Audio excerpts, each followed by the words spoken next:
Salut à tous, une nouvelle vidéo pour faire le tour du spectre radio côté Montréal et voir les activités en dehors des bandes amateurs.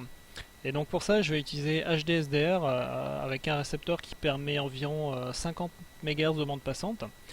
Et le truc qu'on peut difficilement rater quand on commence à regarder tout ce qui est VHF, UHF, c'est les bandes de téléphonie cellulaire. Donc c'est ce qu'on voit ici, notamment aux alentours de 870 MHz avec de la 2G, suivi en fait d'une bande d'environ 5 mégas de bande passante qui est de la 3G, ici une double bande toujours de 3G, environ 10 MHz. Un petit peu avant, on a les canaux en fait des services d'urgence et avant un autre, on va dire un autre réseau de téléphonie qui est Hayden. Je vais monter un petit peu de quelques dizaines de mégahertz pour aller regarder une bande qui est très intéressante, qui est une bande ISM, donc scientifique et médicale, qui est également une bande radioamateur et donc qui va de 902 à 928. Donc c'est un peu tout ce bloc en fait ici avec tous ces petits points qui défilent, qui sont donc des modulations utilisées par des systèmes de domotique qui émettent aléatoirement, pseudo-aléatoirement, sur cette bande de fréquence. Et, des systèmes en fait, une bande très intéressante à regarder parce que c'est des protocoles qui généralement sont assez simples, hein, souvent c'est de la FSK, puis qui sont intéressants justement à reverser puis à regarder. Juste après en fait, ici on a un réseau de pager qui est les fameuses petites pagettes pour les gens qui sont sur appel, qui reçoivent des numéros de téléphone à rappeler ou des courts messages. Et donc ça par contre c'est un domaine qui a déjà été très très bien couvert et puis dont on trouve beaucoup de logiciels pour justement décoder ces pagers, que ce soit avec GNU Radio ou même des applications sous Windows. Et puis on voit également ici que le signal est très très très fort. Il sature même, on voit ici, hein, il sature même l'entrée de mon récepteur et puis il barbouille un peu à droite à gauche. Donc pour que vous puissiez recevoir où que vous soyez, donc ce fameux message la pagette. Donc je vais y revenir un petit peu tout à l'heure. Je vais continuer à monter, à faire mon petit tour du spectre. Si on monte, là la prochain élément intéressant, il va se trouver vraiment vers 1090, donc qui devrait être aux alentours ici, qui est le réseau en fait, qui est pas un réseau en fait, qui est une fréquence utilisée par les avions, notamment avec le DSB pour donner des métadonnées sur leur altitude, leur position, leur vitesse, etc. Mais ici j'utilise une antenne d'intérieur. Puis d'ailleurs j'ai pas switché sur la bande filtrée, donc je pense pas que je vais recevoir grand chose. Mais donc, on va passer assis un petit burst ici, très léger. Et donc je vais continuer à monter. 1575, ici non plus je vais pas recevoir énormément de choses, c'est vraiment le signal des GPS. Et donc comme je suis en intérieur en plus je vais avoir un petit peu plus de mal. Et si on monte, si on continue à monter vers 1950 à 1990, on a de nouveau en fait des réseaux cellulaires ici qu'on peut bien voir, qui sont de la 3G, 3G, 3G, de nouveau de la 2G et puis encore de la 3G ici. Et donc ils sont émis avec des fréquences, des puissances assez importantes, donc qu'on voit facilement. On peut continuer à monter. Et donc prochaine étape ça va être aux alentours de 2100, c'est ça. POC. Ici on a une bande qui est intéressante, c'est une bande LTE de 15 mégas de bande passante. LTE, donc la nouvelle génération en fait de réseaux cellulaires.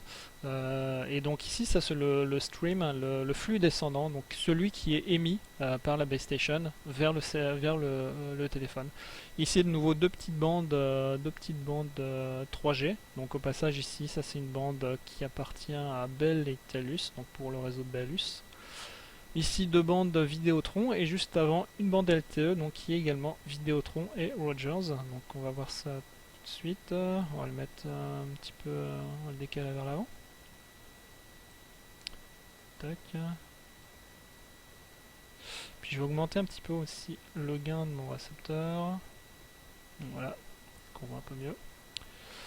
Et donc avec ici des flux qui sont... Voilà, une bande qui est modulée. La modulation est intéressante parce que à cette vitesse on voit pas grand chose, mais si on accélère énormément la vitesse, on voit vraiment en fait les blocs qui sont affectés spatialement, on va dire fréquentiellement, et également dans le domaine temporel. Donc ça fait des petits blocs un peu comme Tetris, quoi. Et puis donc on peut vraiment prendre les specs avec les grilles des cellules réservées pour notamment les canaux de synchronisation. Puis on les retrouve bien, on pourrait quasiment deviner en fait les cellules qui sont affectées et utilisées. Donc c'est intéressant aussi à regarder.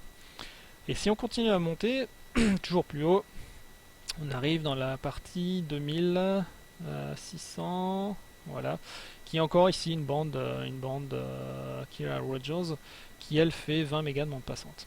Donc là on arrive un peu au sommet des fréquences qui sont utilisées en téléphonie.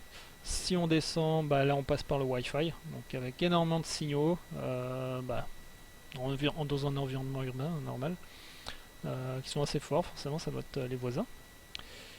Donc très proche, hein. Et puis si on regarde également, tout à l'heure on était en 2100, donc ici je vais m'aligner un petit peu, voilà. On peut également prendre la partie upstream du flux, donc qui est 400 MHz en dessous. Donc tac tac, je vais me décaler. Et si je me positionne, si j'essaye avec mon téléphone LTE de regarder, voilà, pouc, lui envoie des signaux vers la base station, juste pour se signaler, pour demander des infos. On va essayer d'aller sur Twitter. Ce que ça génère, ça génère un petit burst là. Et hop, encore. Et puis donc là, effectivement, on voit mon téléphone qu'envoie des signaux vers la base station. Et donc c'est le flux montant. Donc hop, fini pour le téléphone. Ouais, d'ailleurs, ici, il a même, il a même peut-être dit ici qu'il se mettait en veille, je sais pas. Et donc on va revenir plus bas, on va zoomer un petit peu sur la bande qui était sur le 915, qui est intéressante. Je vais zoomer, hein, donc je vais changer un petit peu de largeur de bande. Puis je vais me remettre sur 900, 910 pourquoi pas. Et puis on va même zoomer un petit peu. Donc c'est des fréquences qui sont quand même à intervalles réguliers. Donc on va zoomer un petit peu ici. Et on voit des modulations ici, pouc ici, là, tac, de nouveau des petits bursts. Et si on les enregistre et que si on les, entre guillemets, si on les rejoue, ou si on les passe dans un analyseur, même avec Audacity, on peut voir que c'est des modulations à FSK. Donc le tout petit burst plat, derrière, effectivement, il dure peut-être pas très longtemps, mais il est assez long pour contenir une centaine ou plusieurs centaines d'octets, ou en tout cas de symboles. Voilà. Puis le dernier point que je regardais tout à l'heure, on va encore redescendre, c'était le réseau Hayden, qui est intéressant, lui, à regarder. C'est ce qu'on voit en arrière-plan ici. Par contre, je vais baisser un petit peu mon niveau. Parfait.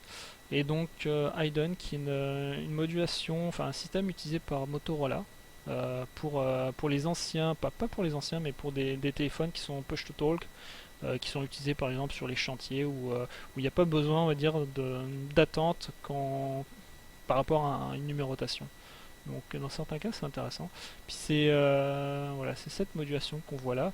On reconnaît bien et 4 barres bien distinctes et c'est du QAM 16, 4 fois QAM 16. Donc c'est pas de l'OFDM hein, comme le LTE. C'est un peu une génération qui est un petit peu en amont, avec également un système de synchronisation un peu particulier, ici aussi qui est intéressant à reverser. Donc voilà pour le petit tour, on peut continuer à regarder plus en haut, plus en bas, notamment 5 Go il y aura du Wi-Fi, et avant 600 MHz dans les 500 et quelques,